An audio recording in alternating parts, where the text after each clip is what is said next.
এবং তিনি এও বলেছেন আপনারা প্রত্যেকটি দল আমাদের এই সংস্কার প্রস্তাবগুলো নিয়ে যান, কোনটার পক্ষে আপনারা আছেন বা কোনটা আপনারা দ্বিমত করেন, কেন দ্বিমত করেন সেই ব্যাপারেও আপনারা আপনাদের বক্তব্য দেবেন।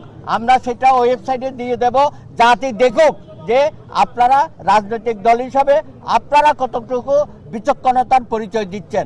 আমার কাছে তার প্রস্তাবটা অত্যন্ত গুরুত্ব সহকারে আমরা এটা বিবেচনা করছি। আগামী দিনের আলোচনার মধ্য দিয়ে আমরা বাংলাদেশে একটা গণতান্ত্রিক পরিবেশ এবং মানবিক বাংলাদেশ প্রতিষ্ঠার জন্য আজকে আমরা সকলে মিলে কিন্তু অঙ্গীকারবদ্ধ হয়েছি। আমাদের এই যে পথ চলা, এই পথ চলাটা আগামী দিনে দেশের জনগণের কল্যাণে যাতে আমরা সবাই মিলে করতে পারি, সেই অভিমত এবং প্রতিশ্রুতি আমরা সকলেই কিন্তু আজকে ব্যক্ত করে আসছি। অনেক অনেক ধন্যবাদ এবং বক্তব্য আমরা দেব। ইতিমধ্যেই দেখা যাচ্ছে যে সংস্কার বিষয়ে আমাদের রাজনৈতিক দলগুলোর মধ্যে অনেক ভিন্নতা আছে এবং এই ভিন্নতা নিয়েও আমরা একসাথে চলতে চাই।